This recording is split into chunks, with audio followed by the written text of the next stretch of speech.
बाजार का मूड बदल रहा है या बदल चुका है। जो फियर फैक्टर्स कल तक डरा रहे थे वो अब पूरी तरह से कंट्रोल में है।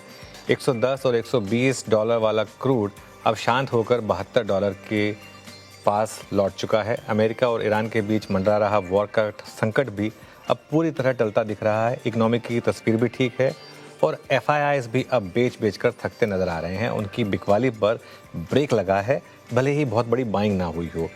पिछले 2 सालों से हम चले भी नहीं हैं एक ऐसे समय में जहां कोरिया जैसी मार्केट्स डबल हुई हैं। हमारी मार्केट एक दायरे में रही हैं और कंसोलिडेट की हैं। तो क्या एक नए बुल रन की स्क्रिप्ट तैयार हो रही है, और अगर हाँ तो कहां से लीडरशिप मिलेगी? इन सब पर बातचीत करने के लिए आज हमारे साथ एक बहुत ही खास मेहमान जुड़े हैं। मोतीलाल ओसवाल के chairman Ramdev Agrawal. Ramdev sir, good morning. सबसे पहले तो CNBC आवाज़ के स्टूडियो में आप आए, उसके लिए आपका बहुत बहुत आभार।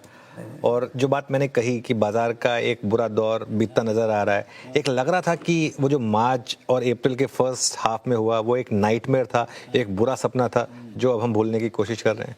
देखिए, जब तकलीफें आती है सब तरफ से एक साथ आती है। लोगों को पागल की तरह गोल्ड खरीदने का था, $5,000 $55,000 में गोल्ड खरीदने का था। फिर उसके बाद ऑयल भी डबल हो गया, फिर FIs को भी बेचने का था, AI स्टोरी भी उल्टा हो गया, और उसके ऊपर से ये सूखा मतलब मानसून का भी एक फेयर आ गया। और ऐसा मानसून का फेयर आया कि जून महीने में कि 0 बारिश फॉर द एंटायर 15-20 डेज। तो उसी कारण से क्या होता है, सब ये तकलीफें एक साथ आती हैं। And weaker currency leads to even weaker मतलब इंटेंस FI सेलिंग। तो ये सब तरह से तकलीफ आई, और फिर भी बाजार जो है कितना नीचे में गया, 23,000 के आसपास गया ना, 22,180 तक गया। वही जो भी, तो वहाँ पर जो है काफ़ी मतलब ना 26,000 और 22,000 के बीच में पूरा मतलब 2 साल निकाल दिया उन्होंने। और अर्निंग्स धीरे धीरे बढ़ते ही रहे, कभी 8% कभी 10%। तो मुझे ऐसा लगता है कि जो जिस ढंग से स्ट्रेंथ दिख रहा है इकोनॉमी में, वैसे भाई सबसे ज़्यादा हाई फ्रीक्वेंसी नंबर आता है आपको ऑटोमोटिव का। बिल्कुल। तो वहाँ पर 22-25% का वॉल्यूम ग्रोथ है। मतलब ट्रैक्टर में 21-22% वॉल्यूम ग्रोथ होना इंडस्ट्री लेवल पे, कार पे 20-22%, आपका ऑटो टू व्हीलर्स में भी सो मेरे ख्याल से एक ग्रोथ का फेज़ आया है इंडियन इकोनॉमी में वापस। क्रेडिट ग्रोथ देखें तो 17% है, which is very strong sign. Inflation भी 3-4% के आसपास है। तो ऐसा लग रहा है कि इस साल नॉमिनल GDP ग्रोथ 11-12% होगा। और earnings growth which is the core for us, ऐसा लगता है to surprise the analyst first time. मतलब उन्होंने बोला होगा कि मान लो 12% तो आएगा, 15-16%। यदि 15% बोलेंगे तो 17-18% आएगा। ये पहला साल होगा जब उनको अपसाइड सरप्राइज मिलेगा। और सो मुझे लग रहा है कि ये साल is a surprise, earning surprise आएगा। और FI का भी थोड़ा रवैया बदलना चाहिए, उसके बारे में कोई कंट्रोल नहीं किसी का। लेकिन यदि उनका रवैया बदले, यदि मान लो खरीदने के बदले में यदि बेचना बंद करें, तो भी बाजार के surprise are on the upside, ऐसा लगता है मुझे। बिल्कुल। रामदेव साहब, पता है आपने जो पहले आंसर में इतना मुझे सामान दिया है, मैं इसके ऊपर 2 घंटे शो कर सकता हूँ, क्योंकि इतने टॉपिक्स आपने बोले हैं। तो उनमें से मैं पिक करूंगा अब। ठीक है, सबसे पहले जो आपने बात की कि हम 26,000 से 22,200 तक गए। ठीक है, इतनी FI सेलिंग, इतना नेगेटिव सब कुछ होने के बाद पहले वाली मार्केट में अगर इस तरीके के नेगेटिव आए होते तो हम 15,000 हो जाते हैं ना। तो इसमें एक चीज तो ये अब क्लियर हो गई कि डोमेस्टिक कहीं नहीं जा रहा है, वो सपोर्ट कर रहा है। और FII इसमें मैं अगर ये वाला एंगल जोड़ दूं, अगर ये थोड़ी सी कोरिया की मार्केट है या फिर ये जो बाकी की मार्केट है जहाँ पर जिस तरीके से अब थोड़ा सा प्रेशर आ रहा है, क्या वो पैसा थोड़ा वापस भारत की तरफ लौट सकता है? FI का क्या बिहेवियर होगा उसके बोलने का, उनके लिए बहुत ऑप्शंस हैं। बट आप काफी इंटरेक्ट करते हैं तो इंटरेक्ट करते हैं, लेकिन भाई एक आदमी से इंटरेक्ट करते हैं, वो तो बेचारा रो रहे हैं। उनका पोर्टफोलियो 1/3 हो गया, हाफ हो गया है, नॉट परफॉर्म, और दूसरे मार्केट में बहुत अच्छा परफॉर्मेंस है। तो उनके दुख दर्द बहुत अलग है ना। तो उनको अच्छा, उनका प्रायोरिटी भी नहीं इंडिया का लोकेशन। देखिए 20% जो MSCI का लोकेशन था इमर्जिंग मार्केट में, वो घट के 11 हो गया। 11 में भी 4-5% वो लोग बोलते हैं कि 4-5% अंडरवेट है। मतलब now India is reduced to 6-7% allocation in emerging market. Okay. मतलब it doesn't matter. Actually, India has become irrelevant in overall larger portfolios, which is very unfortunate. But जो sustained selling हुआ है 2-3 साल में, उसके कारण से ऐसी नौबत आई है। लेकिन इंडिया का जो कहानी है वो सेक्युलर कहानी है, उसका कहानी कंपाउंडिंग कहानी है, जो पिछले 10-20 साल में, वो आगे 10-20 साल में भी होगा। और इस साल जो ग्रोथ पिकअप हुआ है, इससे लोगों को फिर वापस मिलेगा। अर्षद भाई, अभी मतलब India can we afford to ignore India? मेरे को ऐसा लगता है कि इंडिया कहानी इतना कंपल्सिव है कि डोमेस्टिक्स तो खैर खरीदेंगे। At some point of time they will look back and they will come, लेकिन जब वो खरीदने आएंगे तो वो प्राइस नहीं मिलेंगे तो आप देखो क्या होता है, मतलब वो ये हमें सब बेच तो चले गए वो, लेकिन उनकी बाइंग भी बहुत तूफान होती है। जब वो उनका जब मूड आता है तो एक दिन में वो $1 बिलियन भी प्राइस नहीं देखते ना वो, तो मतलब एकदम फिर वो एलोकेशन होगा तो मतलब उनको डालने का है पैसा, और वो जल्दी में डालने का है। तो वो चीज़ जो है, यदि हम sustained earning, see I think this is where the जो पॉलिसी मेकर्स हैं, जो जिस ढंग से जो इकोनॉमी को मैनेज कर रहे हैं दिल्ली में, वो उनको ये बात समझ में आनी चाहिए कि भाई वो लोग क्या करेंगे अपने पास कंट्रोल नहीं है, लेकिन हम क्या करते हैं वो तो सकते हैं। जैसे हमारी इकोनॉमी 7.5% 8% से ग्रो हो रही है, विच इज़ फैंटास्टिक। तो वो ग्रोथ जो है जिसके कारण से हो, चाहे क्रेडिट ग्रोथ के कारण से है या गुड सप्लाई साइड मैनेजमेंट है, जैसे भी है, उनको अच्छा समझ है, मेरे को उतना समझ नहीं है। लेकिन keeping this 7.5-8% growth with 3-4% inflation, even if inflation is somewhat higher, say 4 to 5%, I think we should not allow the growth to slow down. जिस दिन ग्रोथ स्लो डाउन होगा, वो जो रहस्य है वो भी भाग जाएंगे यहाँ से। आपने अर्निंग्स ग्रोथ पर 4 बार बात की और अब आप कह रहे हैं कि 17% के करीब का ग्रोथ है, 17% क्रेडिट ग्रोथ है, और अर्निंग्स ग्रोथ आप कह रहे हैं कि इस बार पॉजिटिवली सरप्राइज करेगा जितने भी एस्टिमेट हैं उसके मुकाबले। तो ये क्रेडिट ग्रोथ, अर्निंग्स ग्रोथ, और क्योंकि आपने कंजम्पशन की बात की, ऑटोमोबाइल नंबर्स की बात की, इन सबको अगर जोड़ दें तो क्या जो 2 सबसे बड़े पिलर हमारी मार्केट के नॉर्मली रहते हैं, कंजम्पशन और फाइनेंशियल सर्विसेज, क्या वही लीड करेंगे मार्केट को? ऑटो कंजम्पशन में आप ऑटोमोटिव को तो आप नंबर देखिए, हाई फ्रीक्वेंसी नंबर आपको अभी 1 हफ्ता पहले नंबर आया सबका, है ना, तो ये मोमेंटम फुल चालू है। अच्छा, आपको जीएसटी कट किया है जो, वो it is absolutely brilliant decision, 28 से 18, इससे आपका देखिए जीएसटी कलेक्शन भी इस महीने में 14% बढ़ा है। तो मतलब अब जो वो बेस इफेक्ट था और जो रेट कट हुआ था वो भी रिकवर हो गया, और गवर्नमेंट का revenues are looking very good. तो ये क्या होता है, ग्रोथ अभी 11-12% इकोनॉमिक ग्रोथ होगा ना, तो आपको टैक्स कलेक्शन भी बहुत अच्छे से होगा, तो आपको फिस्कल डेफिसिट, ये सब मतलब everything works very well except the inflation, कि भाई आप ज़्यादा 7.5-8% से ग्रोथ करते हैं तो इन्फ्लेशन ज़्यादा ना हो जाए, वो एक डर रहता है। तो यदि इन्फ्लेशन 3.5-4% है तो मेरे ख्याल से I think we can go on. अब कब तक चल सकता है वो देखना पड़ेगा, बट मुझे लगता है कि now monsoon has also picked up, सब चीज़ें जो 4-5 चीज़ें थी। अच्छा, इसके बाद से आप ये ना भूलें कि ग्लोबल कैपेक्स बूम है। See, there is one big tailwind, that is the capex boom for the power, for defense, for AI, मतलब सब तरह का कैपेक्स बूम है। सो इतना ज़्यादा कैपिटल गुड्स कंपनीज में, इतना ज़्यादा, सो कंजम्पशन तो एक तरफ है जो डोमेस्टिक है, लेकिन जो कैपिटल गुड्स का जो डिमांड है डोमेस्टिक भी है एंड ग्लोबल भी है। सो ऐसा देखा है तो बहुत सारे फोर्सेस हैं जिसके कारण से आपका economy can grow at about maybe even it may cross 8%, because there are sudden forces. जैसे आपका जो एक्सपोर्ट का डिमांड है, वो डिमांड जो है, जैसे पावर सेक्टर है, पावर सेक्टर में मतलब चारों तरफ मतलब है ना, बिकॉज ऑफ AI, और पहले भी अमेरिका वगैरह में कभी इन्वेस्ट किया नहीं उन्होंने इन ट्रांसमिशन एंड ऑल। इंडिया का तो खैर ग्रोथ चालू ही है। तो सब तरफ आपके जितने भी इक्विपमेंट है, पावर इक्विपमेंट, उनका डिमांड है। उसके चलते जितने मतलब सिर्फ power equipments are made up metals and everything, castings and all, तो वो सबका भी डिमांड बढ़ते आ रहा है। तो ऐसा मतलब अच्छा 8% डिमांड में आपको सब चीज़ का कैपेक्स बूम आएगा।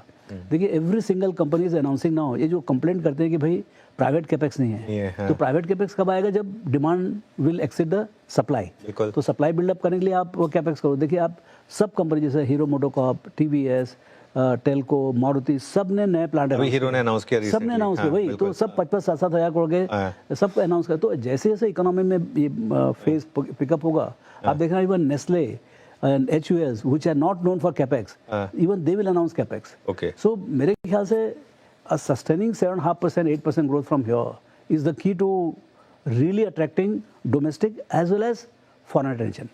What it will do, मतलब ये करेगा कि आपके earnings हो। अब now come to अपना subject, narrow एकदम, है ना। तो मेरा earnings 1150 है अभी EPS, है ना, 25-26 का 1150, 1157 ऐसा कुछ लिखता है मनी कंट्रोल वाले। आप कहिए ना मनी कंट्रोल, तो 1157 लिखा हुआ है। हमारे सब एनालिस्टों का अलग अलग है, बट 1150 तो इस बार यदि 15-17% ग्रोथ आया है, तो you are looking at any between 1250 to 1300। Okay, 27-28 जो है वो यदि उस वापस 15% बढ़ाओ तो 1450 से 1500 के आसपास EPS आ सकता है, 1500 के। तो 2 साल के अंदर मुझे ऐसा लगता है, यदि मान लो यदि आप P मल्टीपल तो 20-21 का, तो 30 से 32,000 तो मतलब नाउ मतलब इट इज गेटिंग, सी हर चीज़ अपने हिसाब से नहीं होता, वो कोई 32,000 नहीं जाने वाला, पहले जाकर 35,000 फिर 32 में आगे रुकेगा। तो ये जो है मतलब नाउ मतलब आप जितना देरी करोगे उतना ही बड़ा रॉकेट का लॉन्च होगा। बिल्कुल। अच्छा, एक चीज़, सिंस आपने टैक्स बोयेंसी की बात की और आपने कहा कि एफआईएस क्या करेंगे हमें नहीं पता, लेकिन हम कुछ कर सकते हैं। सरकार ने एक छोटा सा स्टेप उठाया, जिस बॉन्ड्स में टैक्स एग्जेम्प्ट किया, बड़ा पैसा आया, ठीक है, और उसका शायद सेंटिमेंट इम्पैक्ट इक्विटी का भी आउटफ्लो रुक गया। क्या थोड़ी सी एक इस पर भी काम हो जाए, थोड़ा सा कुछ समय के लिए, सही 2 साल के लिए, कैपिटल मार्केट को रिवाइव करने के लिए, अगर कैपिटल गेन्स टैक्स पर भी थोड़ा सा काम जितना करें उतना कम है। मतलब जैसे वो जो उनका जो मेन डिमांड है, one of the demand I believe इसकी भाई आप डॉलर टू डॉलर करो, बिकॉज वो डॉलर लेके आए तो रुपी डेप्रिसिएशन होता है, तो वो ये तो परमानेंट प्रॉब्लम है रुपी डेप्रिसिएशन का। तो आप जो है ना जितना डॉलर लेके आए उसके ऊपर कैपिटल गेन्स लगाए आप। मतलब आप यदि $1 बिलियन लेके आए हैं तो $1 बिलियन वापस ले आ रहे हो, तो मतलब अभी आप क्या है, रुपीज डेप्रिसिएटेड सो मच कि एक्चुअल उनको डॉलर में लॉस है, बट रुपी में कैपिटल गेन्स आ रहा है, तो उल्टा जेब से जा रहा है। एक तो घाटा कर रहे हैं, उसके ऊपर से वो टैक्स भर रहे हैं। सो वो that is I think very serious, और वो जो है ना उसमें तो माफ इमीडिएटली करना चाहिए। ओके। तो वो इस टाइप की सुनवाई जो है ना थोड़ा डायनामिक वे में करेंगे तो बाकी तो देखिए एक प्रकार देखिए जब वो आए तब भी टैक्स था, ऐसा नहीं है कि टैक्स बाद में बदल दिया। When they invested in, तो टैक्स तो था ही, तो बाद में 90s के बजट में वो चेंज होता है। टैक्स एक मतलब आपके ओवरऑल कैलकुलेशन उसका अंतर पड़ता है, और एक्चुअली इसका इम्पैक्ट तो जरूर पॉजिटिव होगा, लेकिन ऐसा नहीं है कि सिर्फ टैक्स के कारण से लोग नहीं आ रहे हैं, उनके कारण दूसरे हैं। एक तो यहाँ economy, Indian economy slow down हो गया था, दूसरा एआई में बहुत बड़ा तूफान, बाकी जगह बहुत पैसा बन रहा है, बहुत ज़्यादा। अच्छा, हमारा जो valuation level because of sustain domestic buying, आपका जो वैल्यूएशन था ये भी थोड़ा बहुत ज़्यादा प्रीमियम हो गया था। वो 10, 12, 15 के पी में थे और हम 22, 23, 24 में थे, तो हम अब 21 में आ गए हैं, और अगले साल ऐसा लगता है कि अगले साल का ये नंबर आया है तो आप 18 के आसपास आ जाओगे, वो 20 पे आ गए हैं। तो अब वो जो प्रीमियम जो है वो खत्म हो गया है, तो now we are equal, and now यहाँ से क्या है, मेरा सस्टेन अर्निंग्स ग्रोथ आएगा। बिल्कुल। देखिए मेरे फाइनेंशियल्स अच्छे हो गए, टेक जो है इतना मारपीट दिया कि आप उसका वेट ही कम हो गया है। अभी क्या है, जो पहले 13-14% था वो 7-8% हो गया। तो even if it doesn't grow much, मतलब टेक में अभी भी वो क्वेश्चन मार्क है कितना ग्रो करेगा। ठीक है, एआई का उतना ज़्यादा डायरेक्ट इम्पैक्ट ना पड़े इमीडिएटली, लेकिन 7-8% ग्रोथ उतना ही रहने वाला है। तो लेकिन जो आपका जो because of credit slow down, जो आपका जो 35% आपका बैंकिंग फाइनेंस जो स्लो डाउन हो गया था, उसमें फुल ब्लास्ट है। फुल ब्लास्ट है। अच्छा, आपने जो बात की है, मैं इस पर आता हूँ, आपने इतनी साइकिल देखी हैं, ये जो एआई का बूम आया, इसके बाद अब जो हमारी आईटी स्टॉक्स हैं वो कोविड लेवल पे आ चुके हैं मोर और लेस, ठीक है। तो अभी यहाँ पर एज अ सेक्टर यहाँ पर वैल्यू बेट है या फिर वैल्यू ट्रैप है इस समय आईटी में? मतलब आपका व्यू क्या है इस समय? मेरा क्लैरिटी नहीं है मेरे को, मैं 2 साल से बोल रहा हूँ, मेरे ख्याल से यहाँ भी आगे बोलूँगा, इट इज़ हेडविंडेड। हाँ, तो अपने स्टे अवे करेंगे, लेकिन हाँ तो वो नहीं, जो सेक्टर समझ में नहीं आता उसमें अभी, जो समझ में आता उसमें क्या करें अभी, मतलब अब लेकिन इतना पीट दिए, मतलब बहुत ज़्यादा पिटाई हो गई, तो मुझे लगता है it's a deep value now, it's clearly deep value. और देखिए आप कॉन्ट्रैक्ट विन्स देखिए, आप एचसीएल टेक का या टीसीएस का या इन्फोसिस का, they are like business as usual, एक 1.5-2 बिलियन डॉलर का आपको रिन्यू हो रहा है। तो ऑब्वियसली मतलब AI has not suddenly evaporated the market, you know, but क्या है, AI is a huge technology, मतलब और इवॉल्विंग वेरी रैपिडली, तो उसका इम्पैक्ट तो पड़ेगा। लेकिन आप देखिए जीसीसी मूवमेंट जो है ना, जीसीसी मूवमेंट देखिए $100 बिलियन का एक्सपोर्ट होने के लिए सॉफ्टवेयर को करीब लगा 25 साल।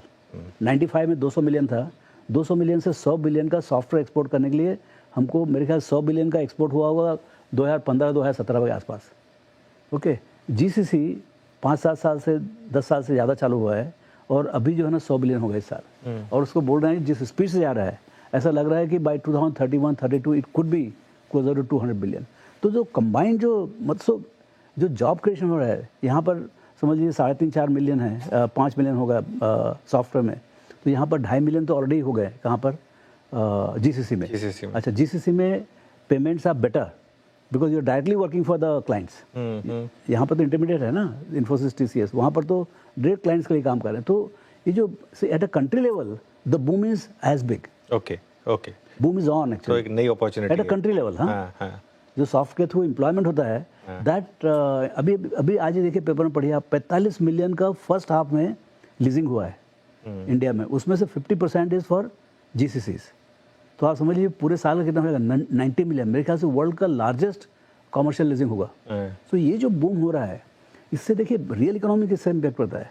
आपने यदि 100 स्क्वायर फुट का किसी को जॉब देते हैं जीसीसी में, उसको 1000 स्क्वायर फीट का घर चाहिए, तो 100 स्क्वायर फीट तो गूगल बना देगा, लेकिन 1000 स्क्वायर फीट का घर कौन बनाएगा?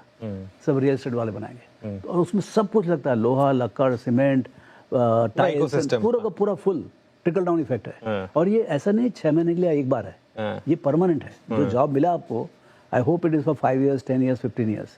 तो ये जो मतलब जो पुश है इकोनॉमी में, वो रियल है, और उसी कारण से आपका जो डिमांड है सब चीज़ का, वो बढ़ता है। मैं कई लोग से बात करता हूँ, रोज़ ही कोई न कोई मिलता है, सब लोग का नाउ, कई लोग की जो बिजनेसेस जो 2-3 साल से स्टैग्नेंट थी, दे आर सेइंग रिवाइवल।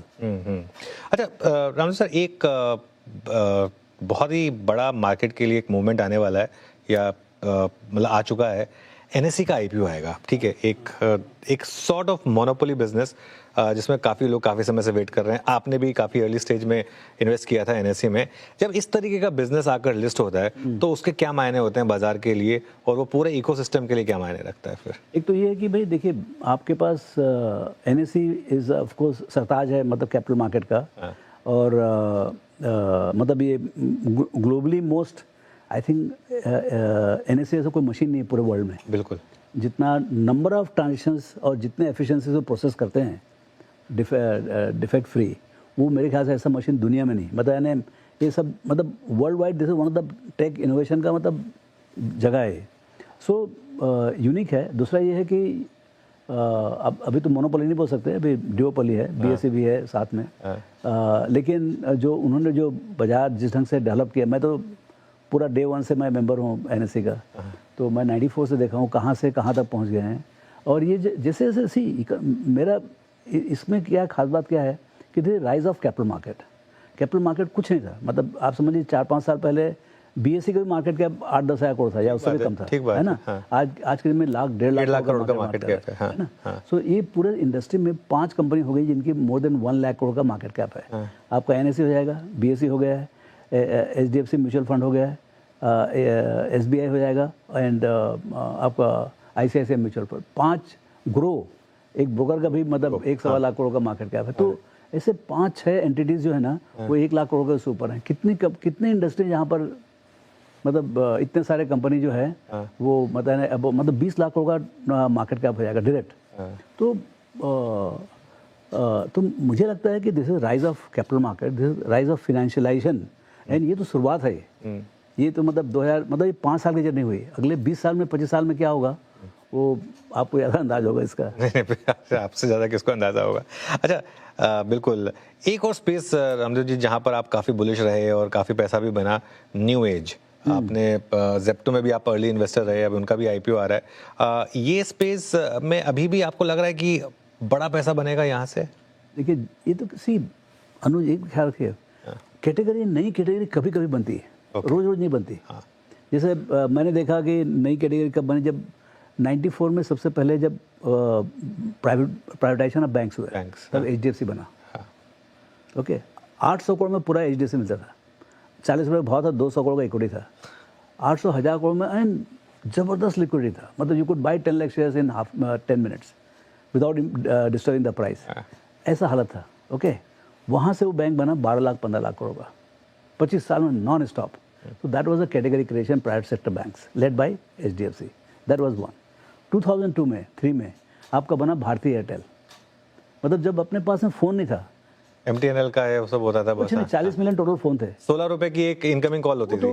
वो एक बात है कॉस्ट, लेकिन था ही नहीं, कनेक्टिविटी नहीं था। पूरा कंट्री वो डिसकनेक्टेड कंट्री, अनकनेक्टेड कंट्री। वहाँ जो आपका कैटेगरी खड़ा हुआ, जिसमें month on month there was 7-8% growth. जब हमने भारतीय में पैसे बनाए, ओके, जब वो आईपीओ से भी नीचे आ गया था, हाँ, आधा हो गया था भाव, 44 रुपये में आईपीओ हुआ था, 18 का भाव हो गया था, तो हमने 23 में खरीदा था। वो 23 रुपये वाला शेयर आज 2300 का भाव है। एक 1:1 स्प्लिट के बाद है भाव। बिल्कुल। 18 क्या भाव है भारतीय? 1850-1900 के करीब है। तो 19-3800, मतलब 4000 का भाव है वो 23 रुपये वाला शेयर। ओके, तो ये इस टाइप का कैटेगरी जो क्रिएशन जो होता है ना, एक तो थोड़ा टाइम लगता है, बट बहुत बड़ा होता है। तो ये जो आपको क्विक कॉमर्स है, ये बहुत बड़ा कैटेगरी क्रिएशन है। इस ये कैटेगरी जो है, मुझे लगता है कि आज के दिन में घाटे में है पक्का, बट ये कैटेगरी जो बनेगा, मतलब मेरे को लगता है it will be like a 30, 40, 50 lakh crore category in next से 10 ईयर्स। ओके 10 ईयर्स में पक्का ये 30-35-40 लाख करोड़, ये पूरा it will change the retailing. मतलब आपके घर में किस ढंग से ग्रोसरी खरीदी जाती है वो बदल जाएगा पूरा। ऐसा नहीं कि ये कॉर्नर शॉप कहीं जा रहा है, लेकिन कोई बोलता है कि भाई 50-50 हो जाएगा। जो कॉर्नर शॉप है वो चलेगा और बाकी जो सब क्विक कॉमर्स आएगा और उसके जो भी और दूसरे भी फॉर्मेट्स आएंगे स्पेशलाइज्ड। तो delivered at home will be the way to buy the grocery. Grocery का बोलते हैं 600 बिलियन का मार्केट है अभी, जो मेनली जनरल ट्रेड से होता है, जीटी से। अगले 10 साल में तो डबल हो ही जाएगा। ठीक बात है ना। तो जो जब 1 ट्रिलियन 1.2 ट्रिलियन मतलब 100 लाख करोड़ का कैटेगरी बनेगा ये, उसमें से 50% विल बी क्विक कॉमर्स, तो 40-50 लाख करोड़ का बनेगा। अभी कितना है? 1 लाख करोड़ का। तो बहुत, लेकिन जैसे मैं आपको पहले बोला, ये मालूम है क्या होगा, कब होगा, कैसे होगा। अच्छा, इसमें क्या है, because they are building the category, there are losses, cost of acquisition है, इनके पास कोई स्टोर्स है नहीं। तो जो भी आप कस्टमर लेके आते हो उसका there is a cost of acquisition. तो उसका अकाउंटिंग का चक्कर है कि भाई सब आपको P&L में ही लिखना पड़ता है, जो भी कॉस्ट है। अभी आज के दिन में यदि 50,000 वो टर्नओवर है, तो 50,000 टर्नओवर क्या बिना कुछ दुकान खोले तो हो जाएगा? There will be cost of acquiring customers, उसके लिए आपको पैसे लगते हैं, तो 10-12 हज़ार करोड़ लगा होगा उनको। सो ये जो लॉस जो है वो अच्छा नहीं दिखता है पब्लिक इन्वेस्टर के लिए। It is a very painful thing to see. अब ये कब तक चलेगा, कभी, मतलब इसका ये तो जरूरी है कि दे विल मेक मनी, पूरा category will make money. Who wins who loses वो समय बताएगा, बट बहुत बड़ा कैटेगरी बनेगा, ख्याल रखिएगा। 25-30 लाख करोड़ तो मेरे को पक्का दिख रहा है अगले 10-12 साल में। तो यहाँ से भी it can keep growing at 40-50% for many years to come, maybe a decade और 2। अब सवाल ये, इसमें जीतेगा कौन? तो पहले हमने स्विगी में लगाया, तो स्विगी में भी पैसे नहीं बने, जो भाव से लिस्ट हुआ वही भाव से, मतलब भाव है, समझ लो, पैसे नहीं बने। अभी जेप्टो है, उसमें भी पैसे नहीं बने हैं, पैसे नहीं बने। जब लिस्ट होगा तो मालूम पड़ेगा क्या होता है, तब देखेंगे क्या होता है। लेकिन मैं एक ही बोल रहा हूँ, हमको मालूम है होगा क्या। नहीं, इटर्नल में अच्छा पैसा बना आपका, लेकिन इटर्नल में अच्छा पैसा बना, उसमें 2-4 बार आगे पीछे अच्छा है, उसमें पैसे बने। और सी, इसमें क्या, winner, it's not winner takes it all. इसमें जैसे अभी टेलीकॉम है, अब 50% जियो के पास है, 50% भारती के पास, दोनों मजा कर रहे हैं, दोनों 50-50 हज़ार करोड़ कमा रहे हैं। तो ऐसे ये भी बनेगा। और ये रियल FMCG है, इसमें एसेट लाइट है, बहुत एसेट लाइट है। Telecom is very asset heavy. उधर अभी भी जियो का ROE is not more than 14-15%। इधर क्या है, कैपिटल एसेट है ही नहीं, मतलब balance sheet is, balance sheet is absolutely light. तो जिस दिन भी प्रॉफिट आएगा ROE भी 150%। So this is 100 PE business. यदि 1000 करोड़ भी कमाया, अभी समझ लो ब्लिंकिट का मान लो 1 लाख करोड़ टर्न होता है और 2% नेट मार्जिन कमाता है, 2000 करोड़ होता है। तो 2000 करोड़ 100 का पी के 2 लाख करोड़ बनता है मिनिमम। ऐसे वैल्यूएशन बनेंगे इसके। सो ये कैटेगरी बहुत इंटरेस्टिंग है। अभी देखिए रियल मालूम पड़ेगा जब लिस्ट हो जाएगा, उसके पहले तो क्या बोल सकते हैं। अच्छा रामदास सर, 2 सवाल। एक ऐसा सेक्टर जहां पर आपको लग रहा है कि कंसेंसस बहुत ज़्यादा बुलिश है, लेकिन आप थोड़ा सा उसको लेकर नेगेटिव हो, ऐसा कोई सेक्टर है, ऐसी कोई थीम है ना? AI। अच्छा, ठीक है। क्योंकि समझ में नहीं आता है। थोड़ा बात तो ये भी है कि समझ में नहीं आता, मेरे जो चीज़ समझ में नहीं आता उससे मैं दूर ही रहता हूँ। तो अब ये क्या है, AI सी टेक्नोलॉजी तो बहुत एक्साइटिंग, मैं तो बहुत यूज़ करता हूँ, लेकिन पैसे कैसे बनेंगे और कौन बनाएगा पैसा, वो समझने का बहुत मुश्किल है। ठीक है। और कोई ऐसी थीम जिस पर इस समय कोई ध्यान नहीं दे रहा, लेकिन आपको लग रहा है कि इस समय एक्यूमुलेट करने का समय है, ऐसी कोई थीम? सेलेक्टिव है ना, मतलब यही जो बता रहा हूँ मैं, सब इन्हीं में से कोई कंपनी खोजो आप। ठीक है। इंश्योरेंस हो गया, बैंकिंग हो गया। बैंकिंग में बहुत इंटरेस्टिंग स्टॉक्स हैं। ठीक है, बहुत इंटरेस्टिंग स्टॉक्स हैं। मैं नहीं बोलना चाहता नाम, बट मतलब आई सी बैंकिंग में क्या हो गया, because of sustained FI selling and slow down in the HDFC, C whenever category leader, उसका वैल्यूएशन क्रंच होता है तो पूरे सेक्टर का क्रंच हो जाता है। आप यदि मान लो साउथ बॉम्बे में रियल एस्टेट का दाम गिरा दो, पूरे कंट्री का रियल एस्टेट गिर जाएगा, पूरे कंट्री गिर जाएगा। बिल्कुल बिल्कुल। तो ऐसा है। तो ये क्या है, ये साउथ बॉम्बे था हमारा, मलाबार हिल था, मलाबार हिल एकदम नाक पे था। अब उसका आपने 12-13 का पी कर दिया, 14 का पी कर दिया, तो बाकी तो कितना प्रीमियम ले लोगे यार आप। ठीक बात है। तो उसी का अब जो है, ये क्वार्टर का जो उनका जो नंबर आया है, इससे क्लियर समझ में आ रहा है कि उनके दुख के दिन दूर हो गए। Now they are growing at 14-15% because credit is growing at 17। और वो जो कॉर्पोरेट गवर्नेंस वगैरह के इश्यूज वो भी खत्म हो गए पूरे। तो अब क्या है कि नाउ उनका जो ट्रांजिशन था वो शायद मेरे ख्याल से काफी कुछ 80-90% खत्म हो गया, and now they are growing at least the industry growth rate. So उससे क्या होगा कि भाई आपका जो, देखिए FI का होल्डिंग था 54% at the peak, they sold 12%। 12% of 12 lakh, मतलब एक 1.5 लाख करोड़ तो खाली HDFC बैंक देती है उन्होंने। हाँ। अब पता नहीं ये भाव अभी वो क्या करेंगे यहाँ से, मुझे नहीं लगता कि ये भाव से बेचेंगे वो लोग, बट दे स्टिल ओन 42-43%। चलिए, तो ये जो है ना इस टाइप का, उसी कारण से क्या हुआ पूरा इंडस्ट्री का, मतलब बट 17 का क्रेडिट ग्रोथ में you are able to get the stocks at 12-13 PE, मुझे तो नहीं समझ में आता है। It is a tremendous opportunity. चलिए रामदेव जी, समय की कमी होती है क्योंकि आधे घंटे का शो कर पाते हैं हम, पॉडकास्ट तो हम लंबा कर सकते हैं वैसे। अच्छा, एक फिर आखिरी सवाल आपसे। नॉर्मली मैं जब भी आपसे बात करता हूँ, आप बात कहते हैं कि हमको सिर्फ ये देखना है कि डाउन साइड कितनी, क्योंकि अपसाइड तो जैसे आपने बोला 35,000 36,000 भी जा सकता है। अभी जो वॉर का लो बना था, आपको लग रहा है कि ये हमारा नहीं टूटना चाहिए अभी, तो मतलब है ना कुछ और नया कार्यक्रम होना पड़ेगा उसके लिए, क्योंकि देखिए मेरे को अर्निंग्स का ज़्यादा भरोसा है, एंड मेरे को लगता है एनालिस्ट लोग देर अंडर एस्टिमेटिंग, मैं तो we could be closer to 1500 in 28 in 2020 यदि 15-17% क्रेडिट ग्रोथ रहा तो मैं बोलता हूँ आपको 27-28 विल सरप्राइजेस, क्योंकि अभी देखिए 26-27 में अभी भी मतलब पहला क्वार्टर तो $100 ऑयल में हुआ, तो पहला क्वार्टर थोड़ा इफी रहेगा in terms of margin. Top line तो भयंकर आएगा लेकिन मार्जिन थोड़ा स्क्वीज रहेगा। बट ये जो $60-70 का ऑयल है, अभी $70 तो हुआ है ना, अभी ऐसा रुका थोड़ी है यहाँ से, हो सकता है it can fall very sharply. तो ये कैसे बनता है, मतलब पूरा इकोनॉमी कैसे चलता है यहाँ से, मुझे आई एम क्वाइट ऑप्टिमिस्टिक कि ये साल तो बहुत अच्छा चलेगा, फिर देखिए कैसे इन्फ्लेशन चलता है। चलिए, अच्छा, रिधम देसाई का बुल केस टारगेट है सेंसेक्स का 1 लाख, फिर रामदेव अग्रवाल का बुल केस टारगेट क्या होगा? अरे मेरा तो 5-6 साल का टारगेट रहता है, हर बार डबल ही रहता है। जैसे बताया ना, ये आपका निफ्टी 50,000 पक्का होगा 5 से 6 साल में, और ये भी आप डबल कर लोगे। चलिए, डबल कर लेंगे। रामदेव सर, बहुत बहुत शुक्रिया आज हमारे साथ जुड़ने के लिए, अच्छा लगा आपसे बात करके as always, thank you so much. चलिए, मार्केट गुरु की सीरीज में आज इतना ही, जुड़े रहिए CNBC आवाज़ के साथ।